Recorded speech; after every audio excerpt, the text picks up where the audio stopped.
Vote. Oh, yeah? For who? Are we going live? Is that...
Hello.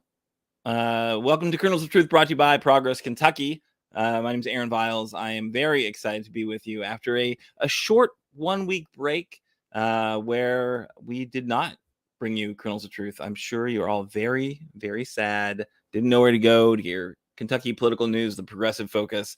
But we are back, and we are focusing this week primarily focused on the May 17th primary elections that are happening across Kentucky. In that vein, we've got a special campaign corner with Dave Newton, who's the co-organizing director of Kentuckians for the Commonwealth, to describe some important tools they've developed to help engage voters. Then we're going to bring on three candidates for Lexington City Council at Large, Dan Wu, Arnold Farr, and James Brown. And then we're going to close out with our action and events calendar with an eye on how you can get involved with the upcoming election. So should be a pretty good show. I'm biased, but I think it'll be a good show. But before we get into it, are you ready to help turn Kentucky purple? We know that our Commonwealth has some work to do if we're going to beat back the red wave of bad politics and policy that come from the GOP supermajority in Frankfurt, from making abortion illegal to stopping all regulation of energy companies and utilities. We're going to need your help if we're going to do anything about it. If you want a Commonwealth that works for all of us, please join Progress Kentucky. We make it pretty simple. Just follow us on Facebook, on Twitter, on Instagram, and wherever you spend time on social media. Just make sure to like and share and comment on our content. If you like what you're hearing on Kernels of Truth, give us a thumbs up. Or if you're listening as a podcast, you can review us and share the show. All stuff very, very valuable as we try to get the word out, build a more progressive information ecosystem in the great Commonwealth of Kentucky. So let's go ahead and check in with our co-host and let me know who you are, where you are, and what does your protest sign say today. And you there on the internet, if you want to put your protest sign in the chat, that would be awesome. I'm Aaron. As I said, I'm coming to you from Chilesburg in Lexington. And my sign says, "Your vote is your voice. Use it or lose it." And I'm going to now turn to my dear friend, Kimberly. Hi, Aaron. Hi, everybody. It has been so wonderful, and we are still here in Louisville recovering from Derby. And yes, I am here in Louisville, Kentucky, but I've been out in the hot sun all day getting candidates elected. The GOTV is out for real. So my sign just simply says today, if you don't vote, don't gripe. And you all know that you like to gripe. So get out there and vote. All right, we'll turn to our friend Doug. What do you got for us? Yeah, my protest sign. First, I'll mention that I'm from Harrison County. Now, as always, I do have an announcement from our local chamber. The Cynthiana Summer Concert Series kicks off this Friday at the Courthouse Square, and the weather's going to be amazing. Friday the 13th, starting at 6 p.m. Lots of fun, activities, food, and music. My protest sign just basically says, vote. That's a good one. People should do it. They should vote. All right. So, Doug, I just wanted to see and check in with you about the state of that Cynthiana Chamber of Commerce check. Where is that? When is that coming? I feel like the amount of free advertising that you've given to the Cynthiana Chamber of Commerce is significant. And I want to know, when are we getting paid? Well, as a member of the chamber, it's something I can bring to the attention of the board.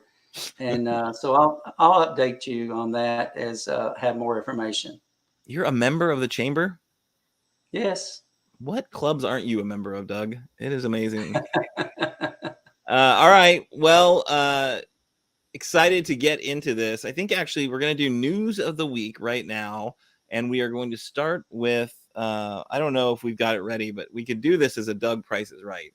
Because this is a little bit out of keeping with the rest of the show's content. But I think it's a really important one. And I'm excited to have Doug tell us all about it. And I wanted to see, look, we've got it. We have it. So, yeah, we're going to do a little bit of a Doug Price is Right now.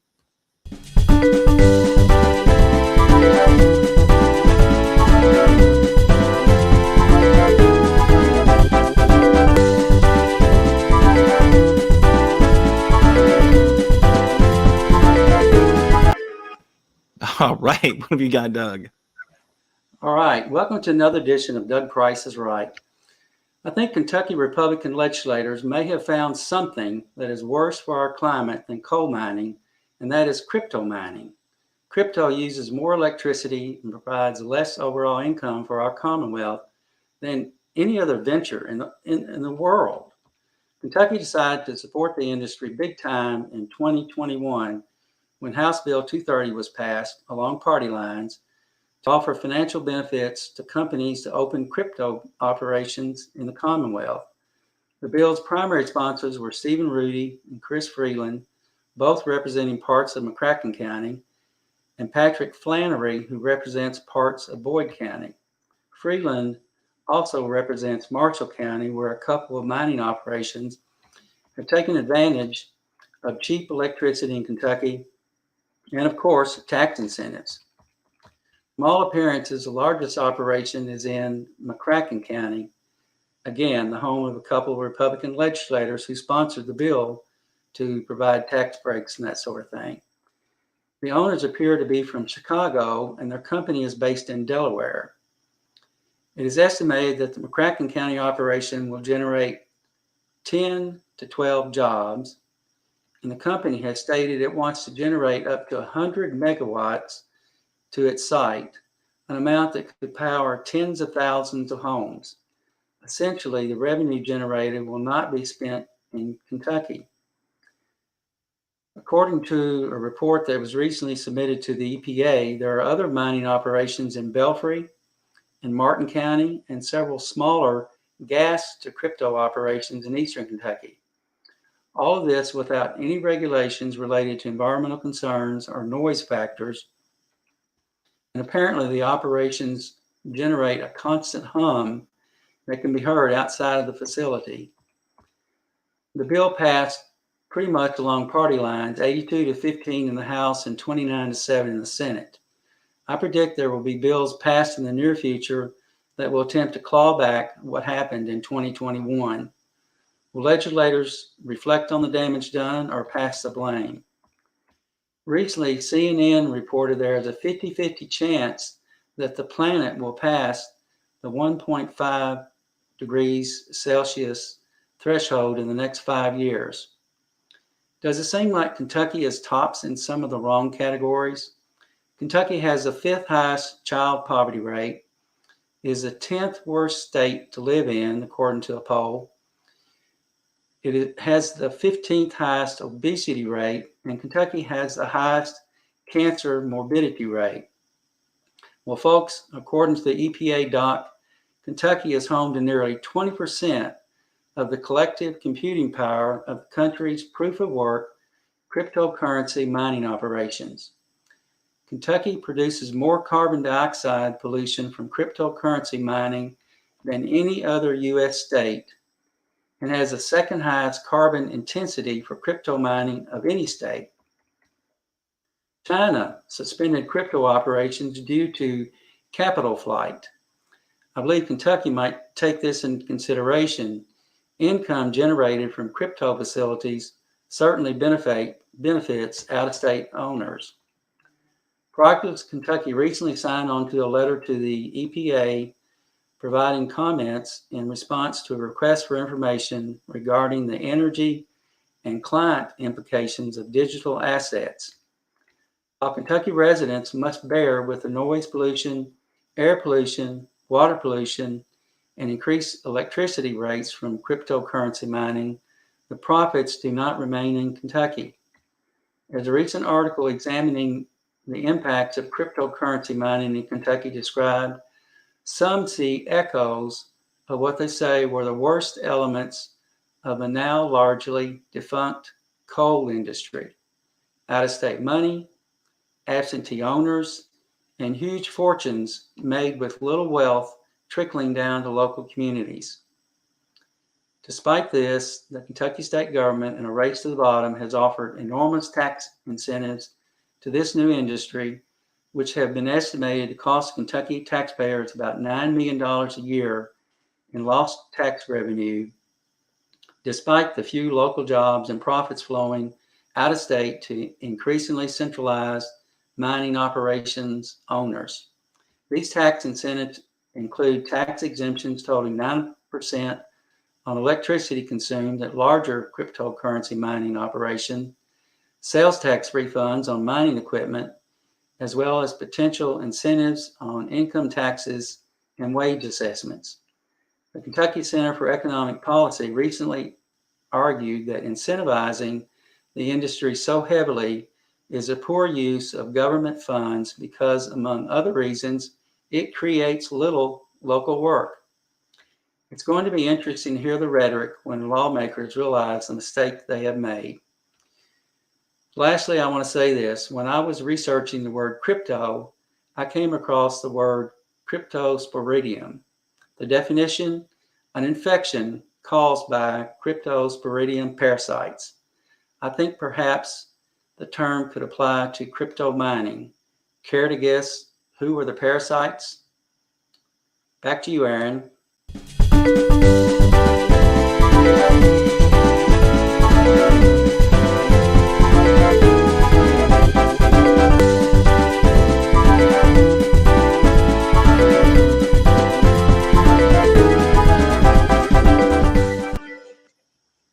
All right.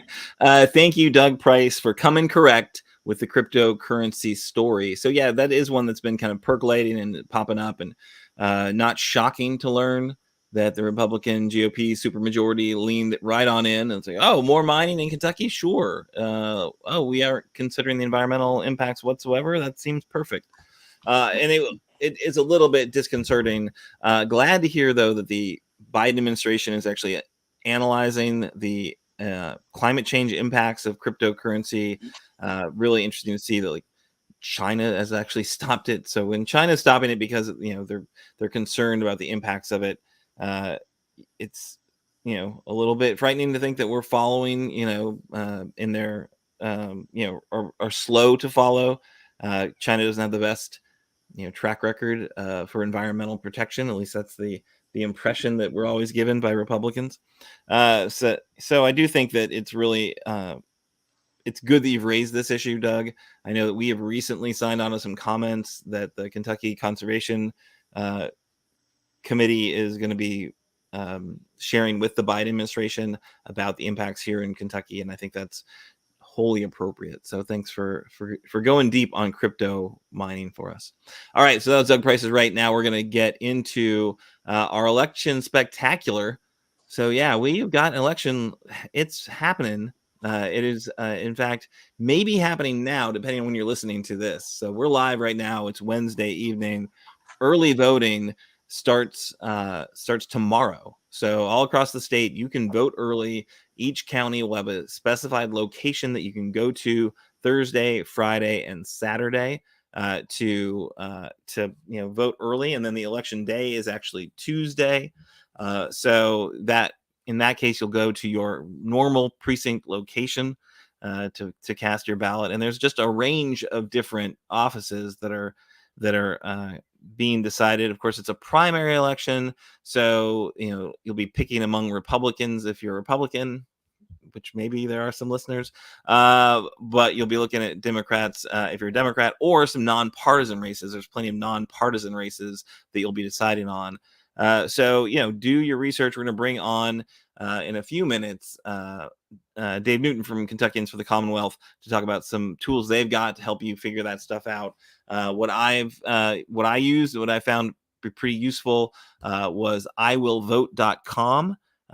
If you go to that website, they'll figure out kind of what precinct you're in, what's on your ballot, tell you where to go, what the hours are.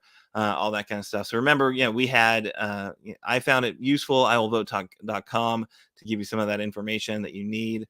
There's, I'm sure, other tools out there as well. One thing I would say is that, we've only got 3 days of early voting, but these are no excuse early voting, right? So you don't have to, you don't have to be out of the county on election day to vote early. It just might be more convenient for you. Although I will say, at least in Fayette County, the hours aren't great. I think it closes down at 4:30. The voting that's going to be at Kroger Field. You need to get that done Thursday or Friday by 4:30. And I will pull up the hours for Saturday as well. But I don't know. It's a pretty important election, at least in Fayette County. The Fayette County attorney position. And folks, remember, we had Angela Evans on a few weeks back. So that's an interesting race because Angela is running against the incumbent, who's also a Democrat. So the primary is the election. So I think it's Larry Roberts versus Angela Evans there for that primary. And whoever wins the primary, because there is no Republican candidate, will be the Fayette County attorney. So definitely that's a race people are watching really closely. Obviously, it's also the top of the ticket in November is going to be the Senate race, Rand Paul versus who knows. Rand Paul's the incumbent. I know who he's going to be running against. He's going to be running against Charles Booker, because there are other people on the ballot. There's, Republican names you've never heard of on the ballot, and there's Democratic names you've never heard of on the ballot. But I think it's a pretty, if I was a betting man, it was not 80 to 1 odds, right? We are going to see Rand Paul versus Charles Booker in November. But, got to get out there and vote in the primaries too, because there are really important close races where your vote's really going to make a big difference. And then there's going to be also primaries for, your congressional district. So in Fayette County, we're in Congressional District 6. Andy Barr is, of course, the incumbent. There are a number of folks running against him, both on the Republican side and the Democratic side. Some people are saying that Andy Barr is not conservative enough, and that he didn't do enough to fight for Trump through the big lie. So there's a candidate. If you want somebody who's fully drinking the MAGA conspiracy water, you can go ahead and vote for that guy if you're a Republican. But in the Democratic side, we've had Chris Priest on this show in the past.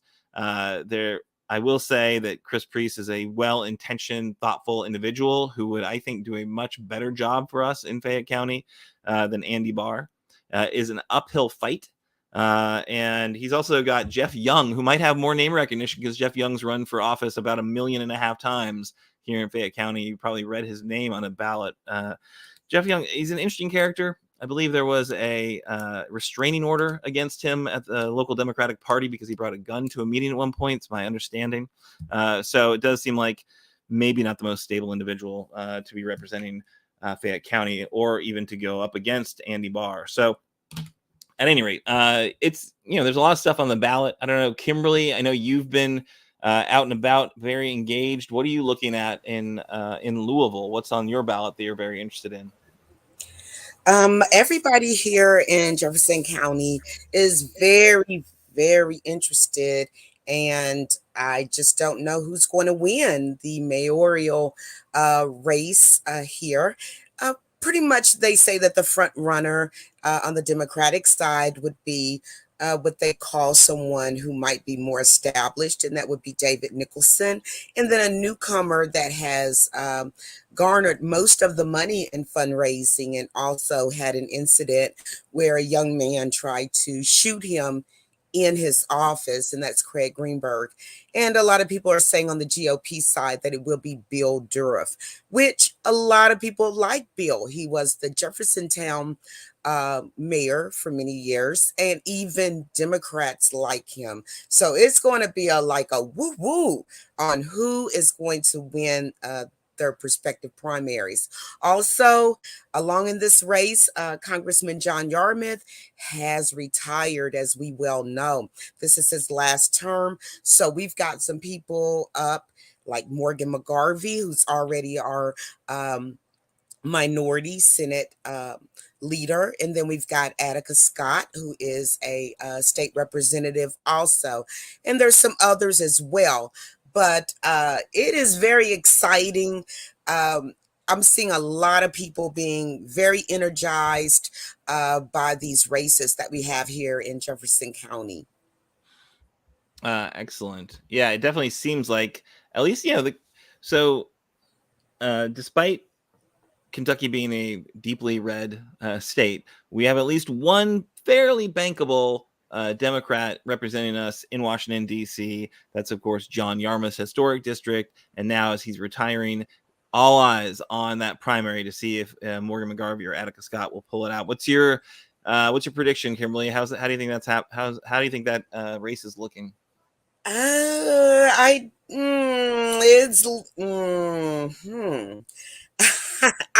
just gonna say, without getting myself into any kind of trouble here, it seems like Morgan McGarvey is the front runner.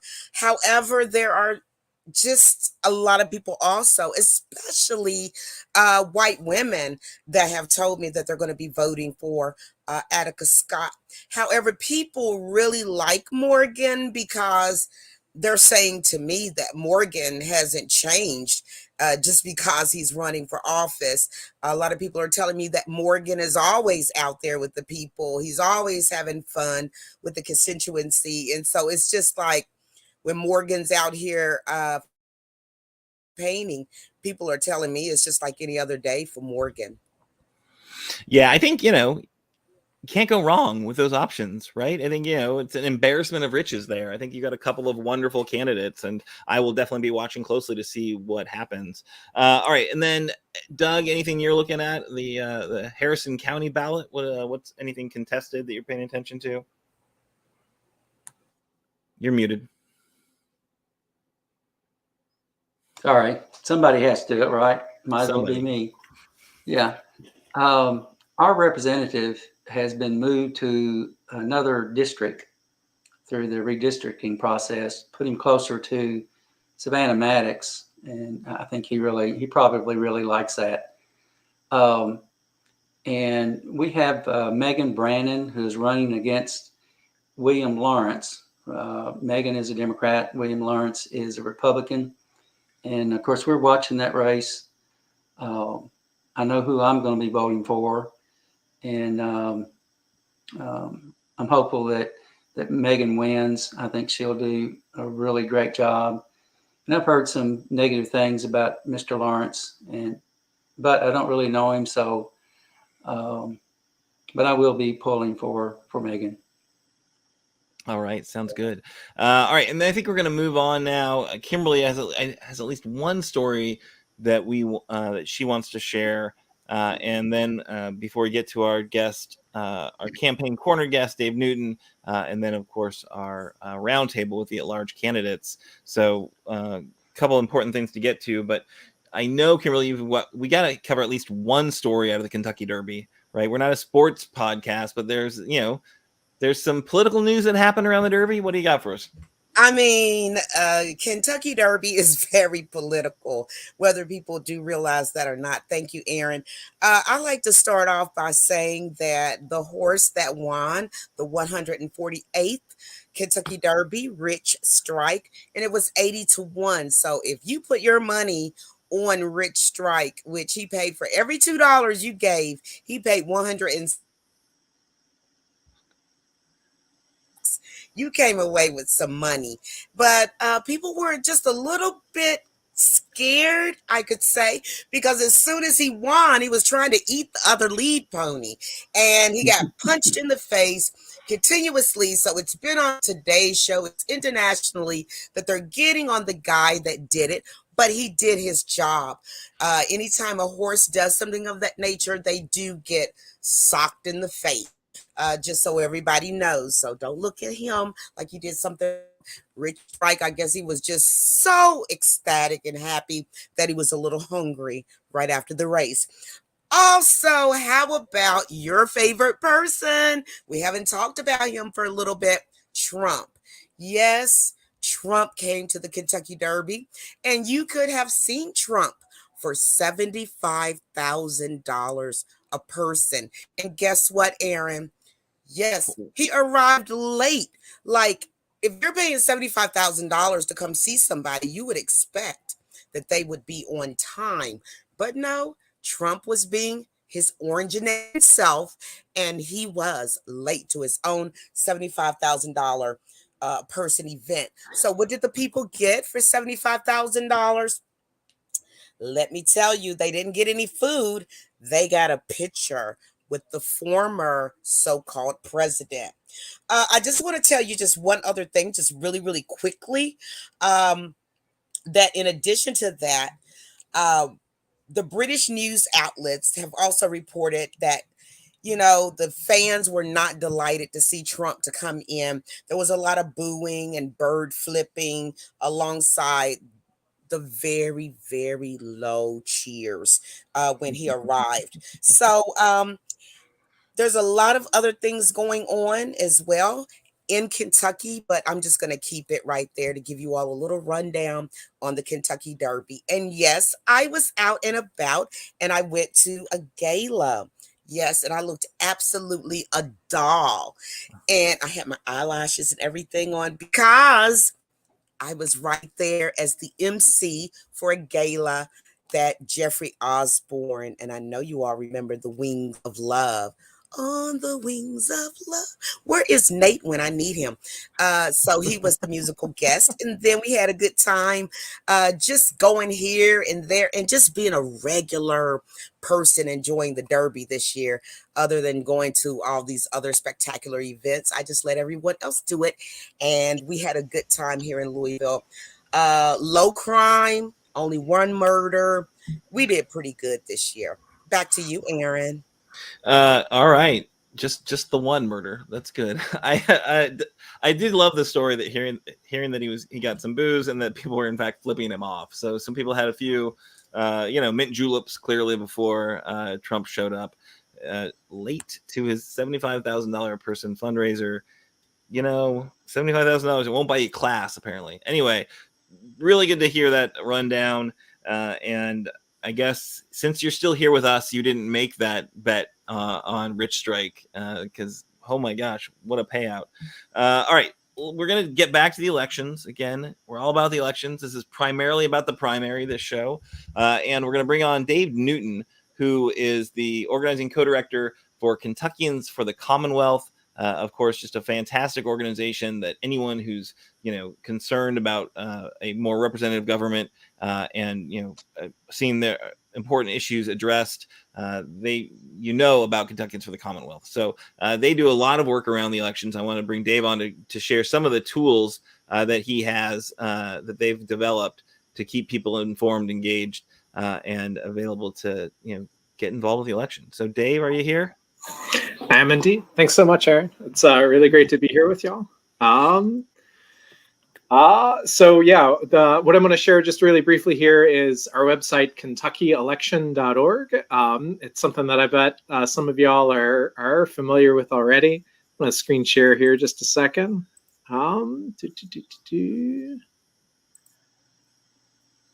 moment. Sure thing. KentuckyElection.org, and we can I'm sure drop that in the chat so people can see it and click on it. That sounds good to me. Nice. I'm actually not seeing it as one of my options this time. Let's see. I'll just do share the entire button went screen. away? Yeah, well, I've got it just not. I'll just share the entire screen, and hopefully it won't be too inception-y or weird. So cool. Our voter guide, folks able to see that? Yep, looks great. Yes. Awesome. So KentuckyElection.org is the website. And you can check this out. It's a great thing to share with your friends who might be maybe just a little less tuned in than y'all. But the big thing that I'm sure you know is upcoming primary elections. Voting starts tomorrow, also Friday and Saturday.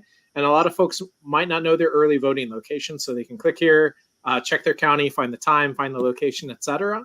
All kinds of other great resources over here, from upcoming KFTC events, checking your registration status, your rights and responsibilities as a voter, etc. But maybe the most important feature is over here on my left. You can type in your address, name, etc., and you can see what will be on your ballot in particular, and in many cases where candidates stand on a range of issues. So we sent surveys to all the state legislative candidates, all the congressional candidates, all the Senate candidates, and some of the local folks as well. So you can see word for word their stance on a number of things, or you can see that they failed to respond, which is valuable information in itself. And you can kind of build your ballot before you go in on election day. Finally, at the bottom here, you can find information for folks with felonies in their past. About 200,000 people got the right to vote back through Governor Beshear's executive order, but about 200,000 people have not gotten the right to vote back yet, and many people, most people, were not notified if they got the right to vote back. So they can check here, civilrightsrestoration.ky.gov. Many folks you might run into might say, "Hey, I can't vote because I've got this felony in my past from 30 years ago." And you might be able to say, "Well, actually, a lot of people got their right to vote back. I can help you figure out if you're one of them if you'd like." So yeah, KentuckyElection.org. Feel free to shamelessly share it around. And it's one of the tools in the toolbox.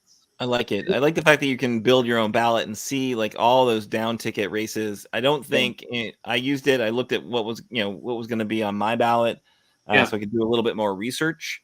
Like, what is this? What is this office, and why am I electing it? Not dog catcher, but it seemed like just about everything else. Soil and water conservation districts and magistrates in some cases. Gives you a little option. Gives you a little lead time. Yeah. So this is great, Dave. We'll make sure to, as I said, it should be in the comments right now so people can click on it. And anything else you want to let us know about KentuckyElection.org? Nothing comes to mind. I just really appreciate the time with y'all and all that y'all do. And if you need anything, don't hesitate to reach out. Absolutely. All right. Well, thank you very much. Not you. I'm not thanking you. Hush.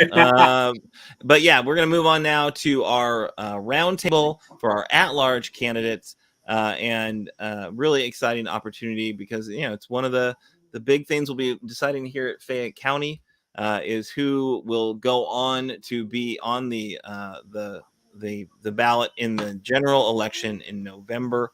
But we're really excited to bring you three candidates for this one of these top races, really. So I would characterize these folks. They can challenge me if they'd like to. Characterize them as maybe the more progressive folks who are running right now. Folks who are we've interacted with in the past. Friends of Progress Kentucky. Actually, there are a couple of faces that you might recognize from previous episodes. We have got Dr. Arnold Farr. We've got Dan Wu and current 1st District City Council member James Brown. So what we're going to do is we're going to give each individual in that order 90 seconds to just introduce themselves. Who are they and why do they want to be an at-large representative for Lexington City Council? And then we got a few questions we're going to ask folks. So let's go ahead and start with Dr. Farr. Hello, everybody, and thank you for having us. Thank everybody for being here. My name is Arnold Farr, and I'm a professor at the University of Kentucky. I spent my entire adult life fighting for social justice and trying to represent and fight for the marginalized members of our community, trying to make sure that everyone has a voice and a place at the table when decisions are made that impact their lives. So I think that's who I am in terms of my life's commitment, as an advocate for the least of these. Why am I running? I'm running because I want an opportunity to make a difference from the inside. I want to make a difference for people within the walls of city government. And I think within a city council at large, I'll be in a place to make sure voices that have hitherto been marginalized are brought to the table when decisions are made about their lives. What do I hope to accomplish if I um, win this race and become a city council member at large? I want to help Lexington properly grow into the future. Lexington is growing at a very rapid rate. It has been projected that by the year 2025, we will have a total of 40,000 new citizens in Lexington. And we're growing, and we have to grow smartly. And as we grow, I want to make sure that no one is left behind. I want to make sure that all members of our community have the resources they need for self-development and self-determination. I want to strengthen our mental health profession. I think we need more mental health professionals in the city. We have a mental health crisis that needs to be addressed. I want to end homelessness. It is possible. Other cities in the country are doing it. I want to reduce poverty. That's possible. Other cities in the country are doing it.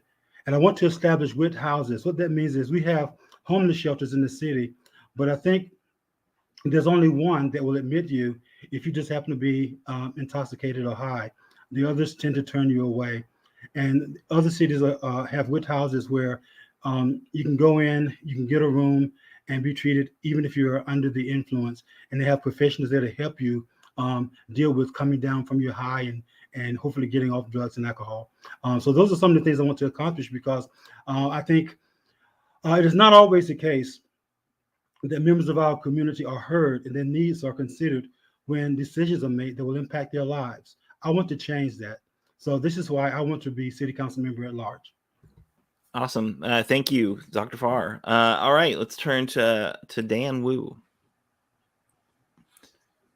Thank you, Aaron. Thank you, Progress Kentucky, for having us. A quick little bio about me. I have lived most of my life here in Lexington. I went to Henry Clay, went to UK. A lot of folks know me from my business, Atomic Ramen. We were out at the summit for some years, and a lot of UK students and faculty will know me from my food establishment, also Atomic Ramen, on campus. And over the years, while I've been a business person, I've also been very much involved in my community. I don't like the term giving back because it feels very transactional. What I like to say is that I've always stayed connected to the community, doing various forms of advocacy, organizing, fundraising for all kinds of really great nonprofits and organizations here in the city. And why I'm running is, you know, we are a fast growing city that still thinks that we're a small town.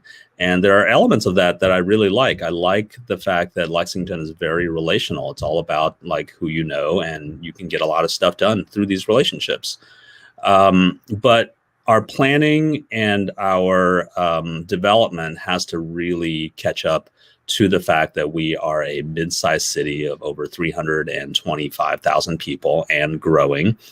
And we need to really take a long, harder look at how we do development. We have to get away from this binary of expanding urban services boundary versus infill development. I mean, it's not an either or, and neither is a magic bullet. We have to come up with a more thoughtful, collaborative approach to public safety and crime prevention. And we really have to support our small businesses here in Lexington. I do believe small business owners are the backbone of our local economy. And we've had a rough couple of years, and we really could use a lot more support. So those are my three platforms. And this is who I am. And I'm really, really trying to bring a new, fresher voice and perspective to City Hall. Thanks.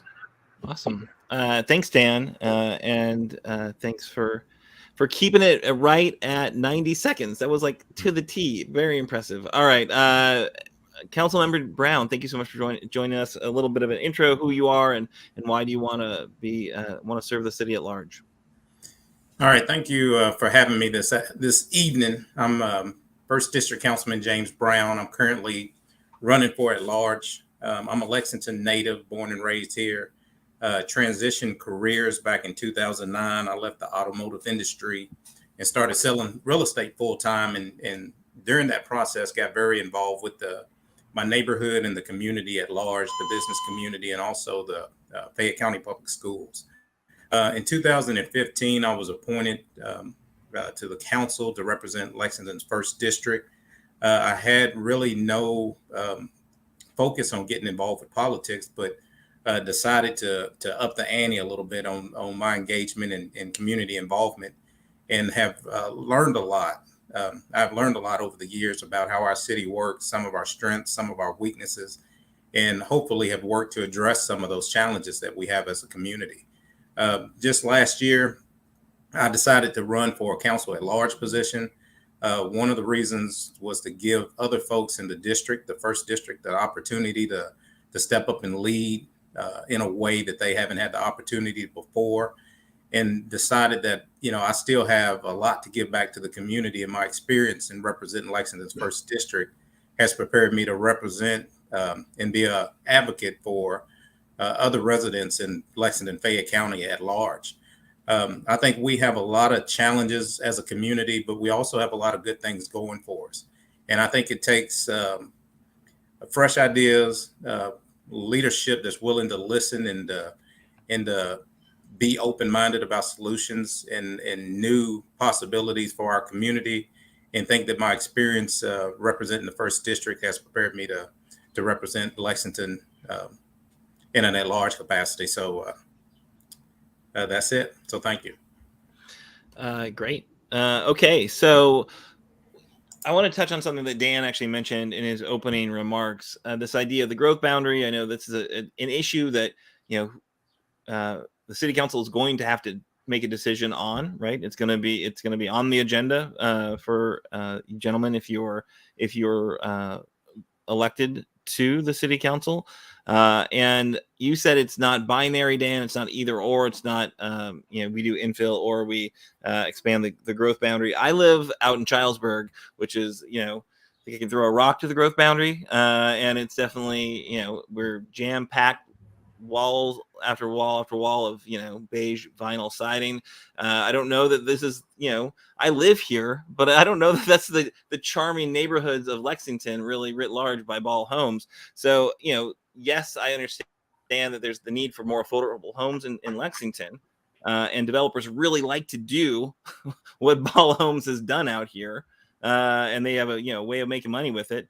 But what are your views on how will Lexington grow? Arnold, you had some great statistics in there about our growth, but what's the right way to wrestle with this issue if it's not binary, or if it's not infill versus extending the growth boundary? What do you think about expanding the growth boundary, and how will you approach this issue if you are elected?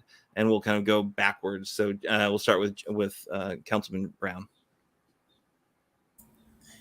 Yeah, so I think this issue is probably one of the most important issues in our community, is in how we grow in the urban service boundary.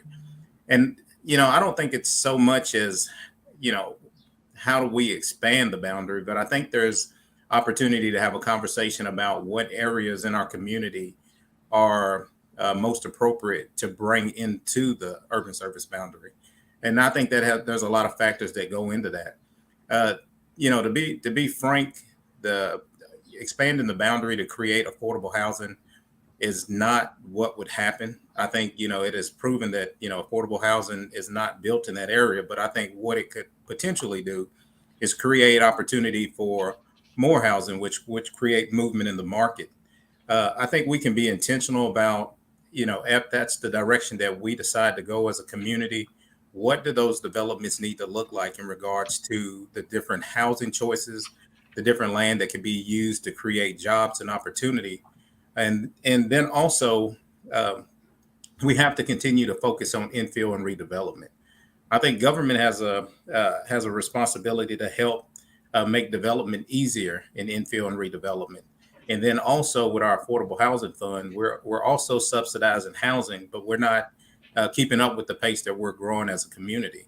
So I think the challenge now is that we need to have a conversation about how we grow as a city and being the hub in Central Kentucky, I think we can help better help our contiguous counties decide how they're going to grow. And the real answer is, how do we grow as a region, and how do we support and build off of each other's development strategy to benefit all that are involved. So it's, this issue is pretty complicated. It's just not black or white, whether or not we expand or not to expand. But I think we have to have a real intentional and focused conversation about how we grow as a community and give everybody in the community the chance to be successful and to stay here if they want to live in Lexington. Got it. All right. Arnold, Dr. Farr, what's your approach to growth here in Lexington, and how would you approach the growth boundary issue? Yeah. Well, first, I want to answer a slightly different question, because it's something that always comes up when we talk about the boundaries, right? Affordable housing always comes up. So it's a piece of this whole puzzle.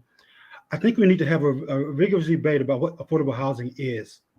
I think the way in which we talk about affordable housing and the way in which we define it is very problematic. And we use a number that's sort of given by the federal government, and we hang that number as affordable housing, and really don't look into all the details of what goes into affordability, right? When we're talking about people's lives and their ability to afford housing. Thinking about the number of members in the family, where people work, how they get to and from work, right? All those kinds of things have to be factored in. And right now, you'll be hard pressed to find a home in Lexington under $200,000, right? And so I think we need to have a rigorous debate about that. And then once we decide what is really affordable, then we can move on to talk more about these boundaries. And so my opinion regarding the boundaries is it's not either or. I agree with that. I think we have over 5,000 acres within the urban service boundary, over 5,000 acres that can be developed. I think we need to take a serious look at those properties and be creative in thinking about how to use those properties and how to use those properties to create homes that are affordable. And I think that's the place to start. But at the rate at which we are growing, I do think that it's inevitable at some point we will have to have a conversation about extending those boundaries. The question is not whether or not we will have to do it. I think down the road we will. The question is, how will we do it, right? What is the most effective way to extend those boundaries? And at what point, really, are we going to begin to extend those boundaries? So that's my priority in terms of what should come first in terms of dealing with that particular issue. Got it. Okay. I don't want to encourage that kind of like ignore my question and answer your own question, but I respect it. All right. Dan Wu. Well, I answered it, but I had to, that piece. That's always a piece of it, affordable housing. No, absolutely. And I think that's right. And, and I think growth is a big gnarly issue, and the growth boundary is one piece of it. Certainly, as I said before, I live out in Charlesburg, and what makes my community affordable? I don't. It's got we moved out here because it has good schools. That was the determination, right? And now as I live out here, like, oh, how can I get down to the cool brewery I want to go to? Oh, there's one way for me to get there. It's by car. Because this is the worst planned neighborhood in terms of interacting with the rest of the city. It's nice here. There's little walking trails, there's green space, whatever, but there's nothing in Charlesburg, so if you want to go take advantage of the great things that Lexington has to offer, you want to like screw your courage to the sticking point and get on Richmond Road on your bike, or you get in your car, right? There's not even a bus line. You gotta I pulled up my directions, my transit directions to get me to say like West 6. Get in your car and drive 3 minutes so you can catch a bus. Like, no, that's not the point of driving to catch the bus. Like, come on, people. Anyway, so there are some challenges. I love Lexington, but I know that the growth boundary is a part of it, but the growth has to be managed. And I want to hear Dan's answer as well, because I know you did touch on it. So you've got some thoughts you want to share with us all. Yeah, so I think we have to back up and look at what is the problem we're trying to solve. And the biggest problem that we have in terms of growth and housing in the city is we have an affordable housing crisis and a shortage here. And it's kind of two different terms. It's affordable housing and housing affordability. Both those things need to be resolved. And yes, we do need to kind of define or redefine what affordability means. But going out and expanding the urban services boundary has been proven not to put a dent, or not even really attempt to put a dent into affordable housing. So to have that conversation at all, we're trying to solve a problem it's not the same urgent problem that we're having. So the alternative is infill redevelopment, right? It sounds great on paper. We have lots of land that's developable. But the reality of it right now is that it's a pain in the butt for developers to try to do infill between the zoning and building regulations and the hoops that they have to go through. It costs extra money. It costs a lot of extra time. And the way it's set up right now, it's an oppositional relationship between the developers and the neighborhoods. The neighborhoods are not happy about developers coming in and just kind of building what they want. The developers are not happy because they have all this community pushback that sometimes will get their permit requests and things like that, zone changes, turned down. So that's really where we as the city come in. We need to be the facilitator, the in-between between these two competing interests, and bring everybody to the table and create a process where we can actually collaborate and work in partnership. It's been done before in Lexington, sadly, not very often, but there are a couple of really great examples of it. And we need to follow those examples, and we really need to codify those examples. One of the questions I had asked on one of the on the table sessions, the two Chris's from planning were there, and I asked them, are developers required to get input from neighborhoods before they start building?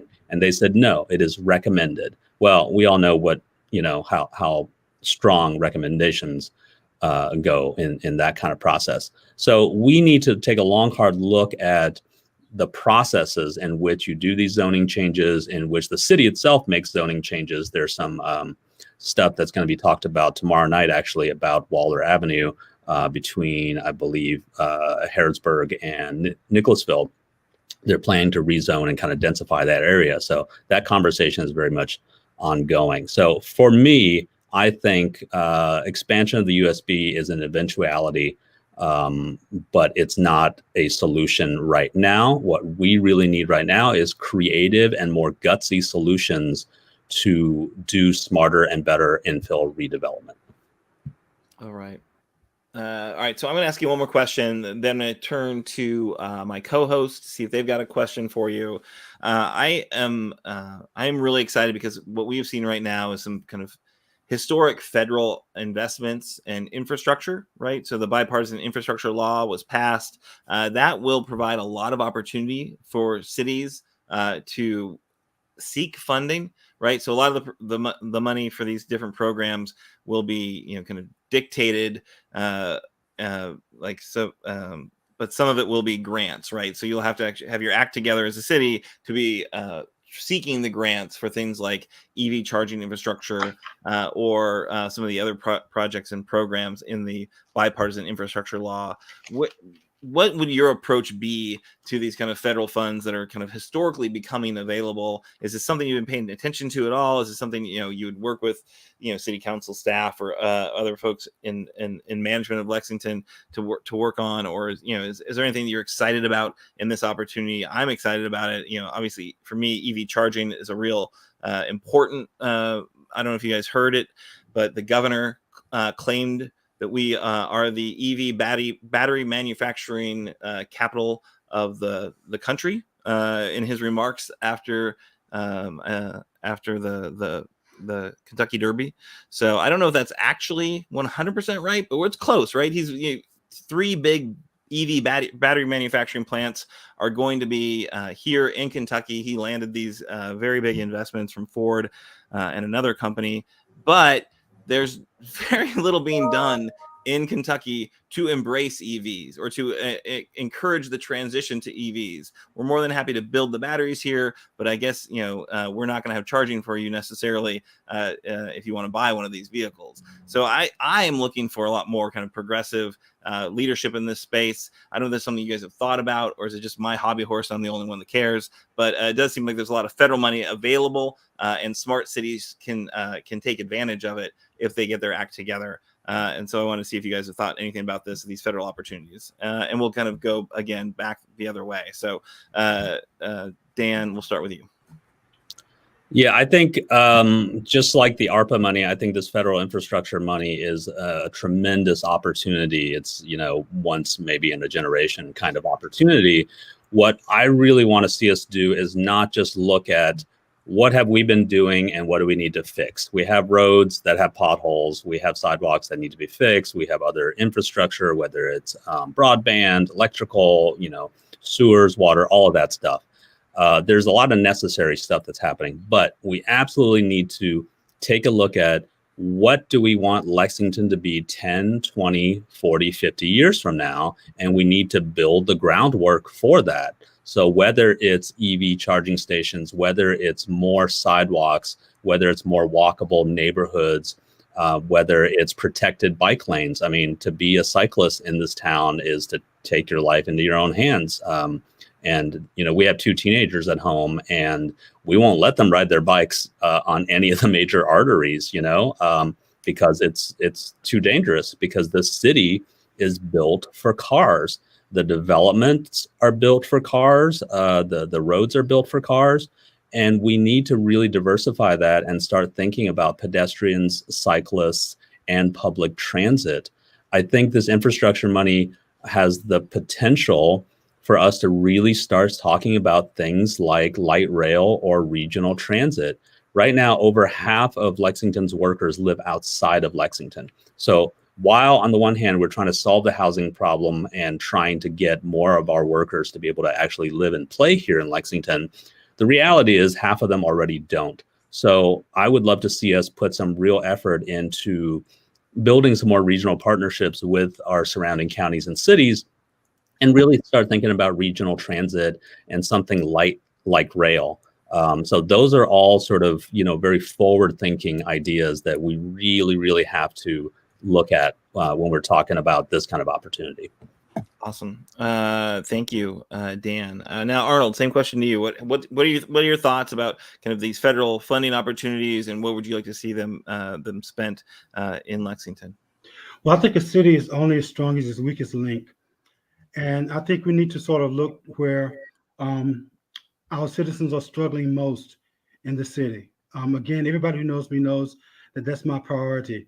Who in our community is struggling most and not enjoying Lexington as well as someone like me, right? Because they're trying to survive, and their life has been reduced to just a struggle to survive, as opposed to experiencing any kind of overall well-being, right? And so, again, the issue of affordable housing or housing affordability is a priority in my mind, and I think we should use a lot of that money for that. I think we've sort of, out of the 120 million, designated 10 million for that. It was less than 10 million until some of the citizens spoke up, and it was moved to 10 million. I think that's not enough. I think we need more than that. So there's affordable housing, there's infrastructure in terms of some of the poor areas of the city. I think there needs to be more development north of New Circle Road. I've been talking with people out there, and they've talked about the fact that there's not much out there for them. When they need to shop or whatnot, they have to drive into the city. And I think that's the proper ground, the perfect ground out there for more development. I think we need a more robust public transportation system. We really need to fix our transportation system. A lot of people I've talked with are very dissatisfied with public transportation. Some of them are in need of public transportation, but it simply doesn't work for them.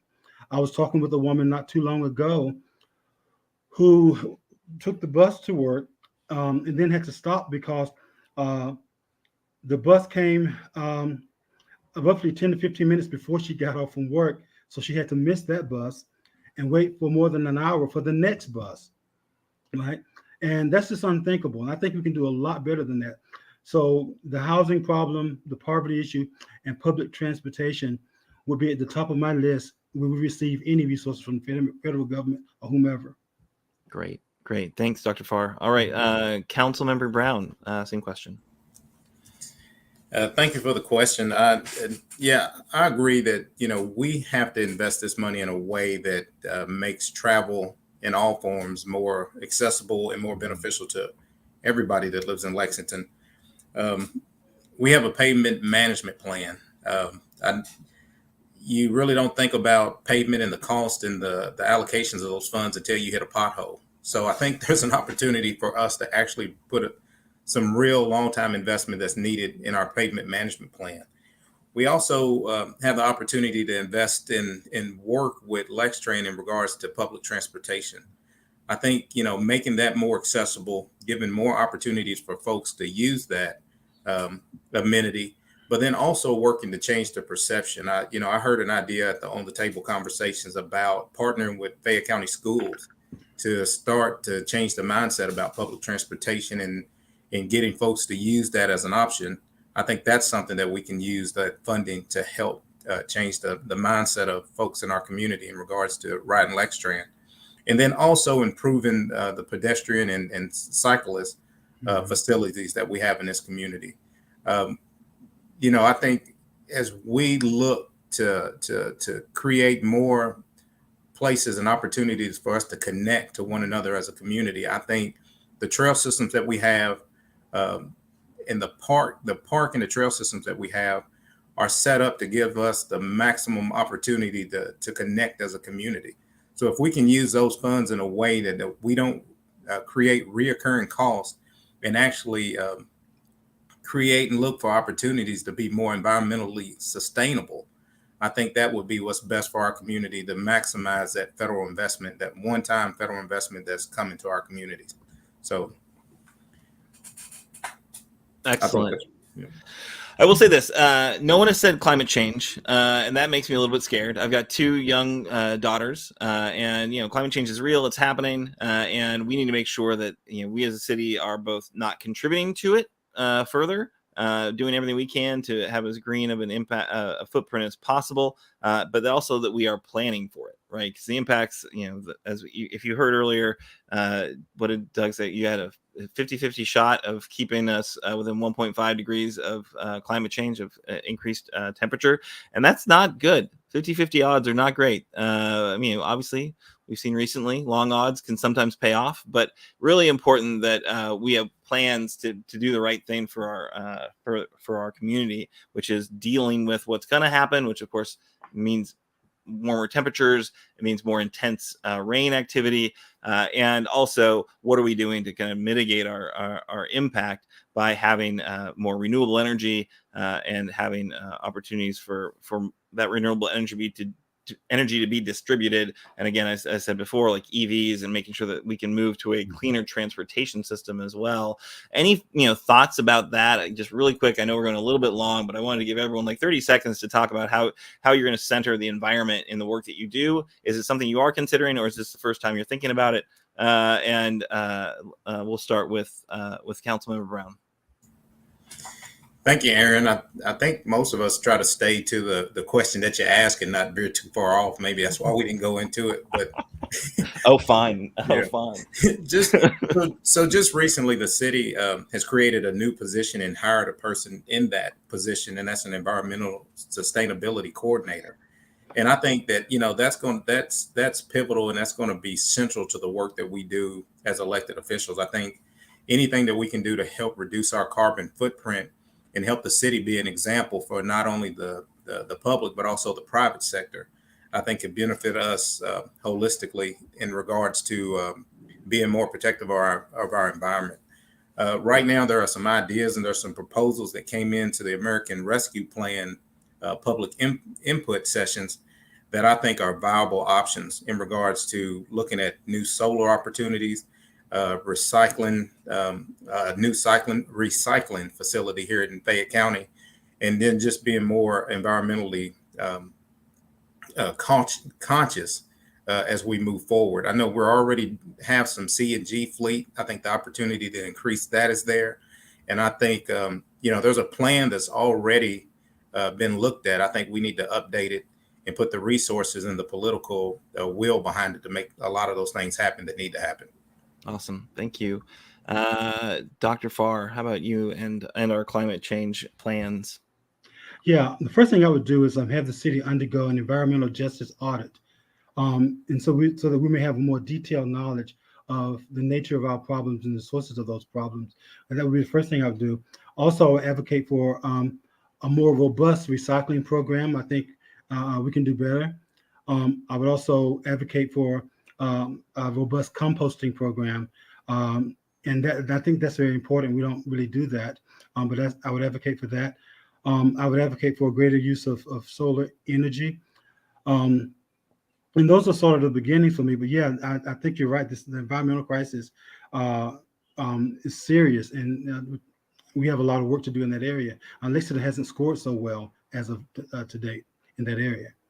Awesome. Thank you. Dan. Yeah, I think there is no reason that Lexington can't be a leader in sustainability and sustainable growth. There's no reason that all Lexington city government buildings couldn't run on renewable energy and be green. There's no reason that our entire city's fleet of city government vehicles couldn't be green. And the other point I would make is that our approach to environmentalism and kind of pushing back climate change has always been like, oh, we're doing all these terrible things to the environment. Now let's do some things to mitigate those terrible actions. What I really think we need to do is, as we grow, build into our growth and development plans sustainability as a core value, sustainability and equity, because like anything else bad that happens in society, it always affects the least of us first and most.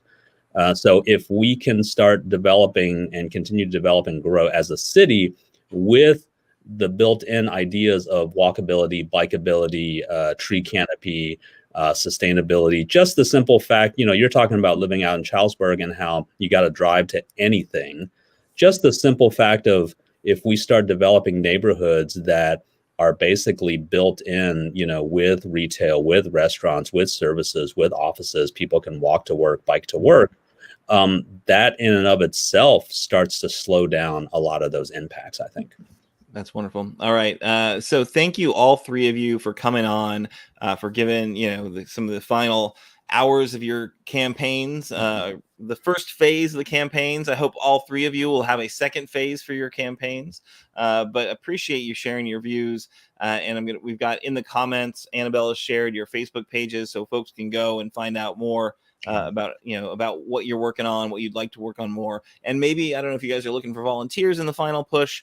If you are, raise your hand and folks know that they can go and help you out. So, all right, folks, really do appreciate it. Good luck on Tuesday, and actually tomorrow and Friday and Saturday, and then again on Tuesday. And hopefully we'll be talking to you guys sometime between now and November. Thank you very much. Thanks, everyone. Thanks, guys. Thank you. Yep, really nice to chat with you all. All right, so I think we're going to throw it now to my dear friend Kimberly to close us out. We've got a little bit of some action and events calendar that I think people can take advantage of. There are some other campaigns that are looking for volunteers. Our friends from Kentuckians from the Commonwealth had a few opportunities. But thanks for tuning in for our primary election special. All right, Kimberly, can you take it away? Yes, Aaron. I wish you all could see me. It's like 90 degrees still outside. But I do want to give some breaking news, a little bit sobering. Right here in Louisville, Kentucky, a firefighter died today in the line of duty after a medical emergency. Sean McAdam, he was only 49 years old, and he suffered a medical emergency while on duty, and he passed away today. And so we just want to just shout out to all of our police officers and firefighters. Sometimes we take them all for granted, but they work very, very serious jobs. And it's very rare that we hear of a firefighter losing their life in the line of duty.